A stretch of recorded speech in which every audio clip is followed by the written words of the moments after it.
rising, loves. I had heard from Spirit that I need to start showing myself on these videos. So I'm really pushing myself past my comfort zone to do this. So Grand Rising. This is from my altar, and happy Tuesday. Tuesday is the day ruled by Mars. Mars is the planet of war and the warrior. And so on this day, really be aware of how you feel and behave when faced with adversity or when you're in a situation of polarity.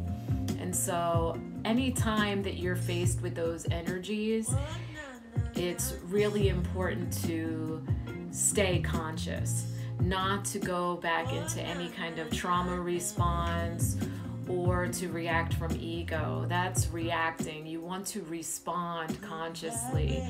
And so when you stay heart-centered, it's easy. It becomes like a natural divine flow through you, and you don't reject, resist, or run.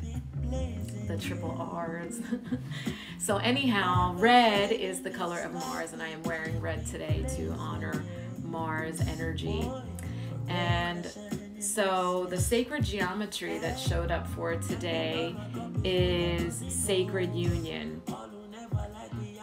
And sacred union talks about the joining of two spiral forces, and it's really asking you to be conscious. How are you behaving in the relationship? And it can only be considered a sacred union when both parties are conscious. So if one of the two in the recipe is conscious, only one, then you cannot evolve and grow together. And so it's telling you that some people on their human path are gifted grace in this department, where they find their partners very young and are able to evolve and grow from youth very long term. And for some, they chose the harder path of pain and having to do a lot of healing before they are finally blessed with that. And some people come into the human experience to be the lone hunter, if you will. And so sacred union, though, is asking you to be so aware of how you are when faced with adversity and polarity and any kind of adverse energy, so that you can actually respond instead of react. Because any kind of resistance or running actually prevents your expansion, prevents your evolution and growth.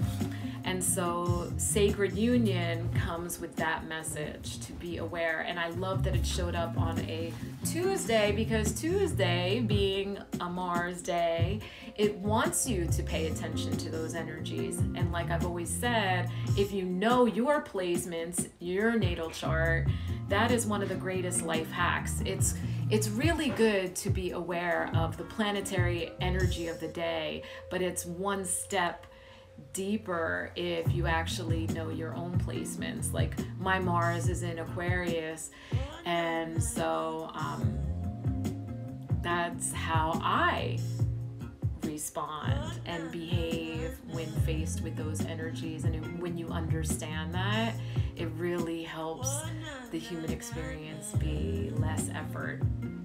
I won't say effortless, because let's be real.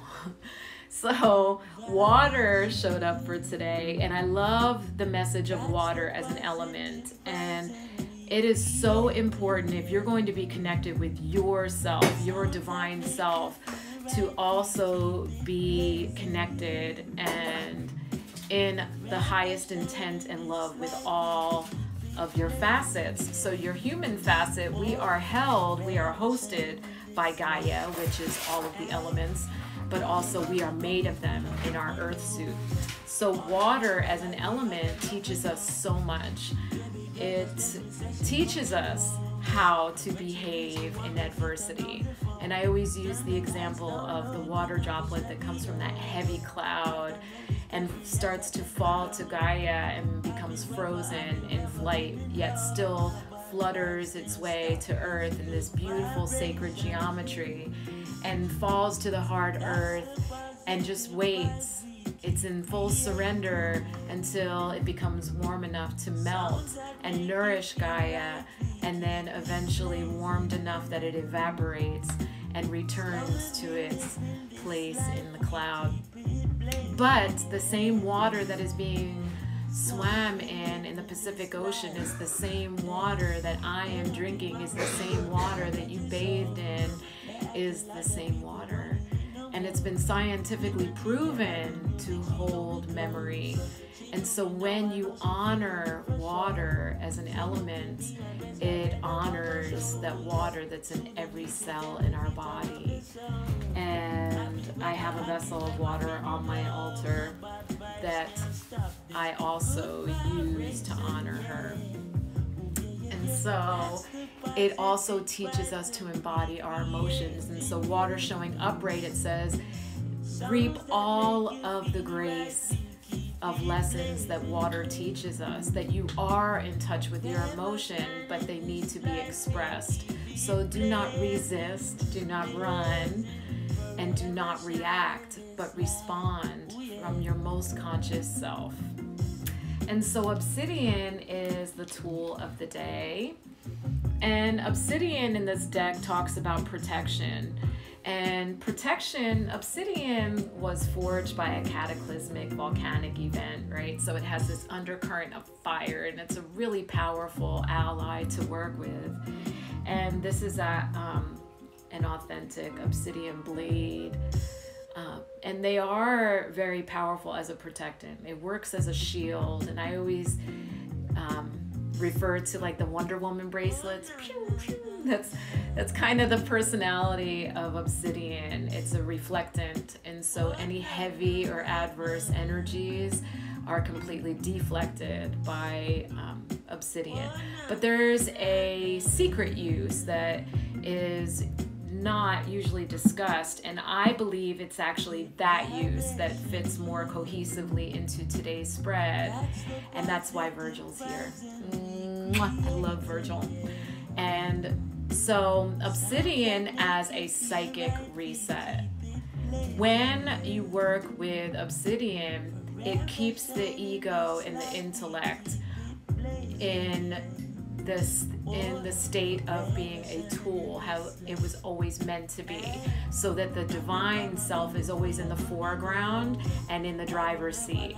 So the intellect then becomes the translator of divine into your human self. So it sounds like Sherry, but it's really the divine speaking, because I don't think before I speak. It is filtered through that chosen earth suit and intellect. And so I love that, and it's actually one of my totems, so I have a lot of Obsidian. If I did like show and tell with all my Obsidian, we'd be here for a while. So this is Virgil. And so the culmination of today's spread is Aloha Keakwa, and it talks about the blessing of the Supreme Being. And it says, when you are completely aligned, when you are connected to your divine self, you will always be granted the gifts of grace and protection. And so really, that is the culmination of today's spread, talking about sacred union in water, really challenging us to be more aware of our feelings, but also how we feel when we're faced with polarity, adversity, and challenges. And really, we do our best learning in union. And so Obsidian saying, drop the ego, drop the intellect, and respond rather than react, run, or reject, resist, all of those R's that really prevent you from evolving and expanding. Expansion is what we do every time we allow ourselves to be conscious when we're faced with adversity. So that is the spread for today, and I am honoring Spirit's guidance to tell me to be more visible and so that was uncomfortable. But thank you.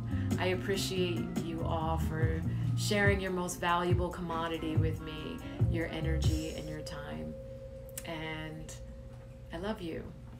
So I am sorry for any disharmony that I myself have created as Taurus. Please forgive me.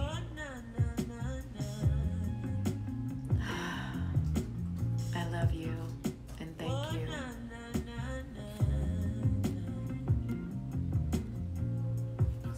Yeah. You make a lot of noise, dude. That was rude.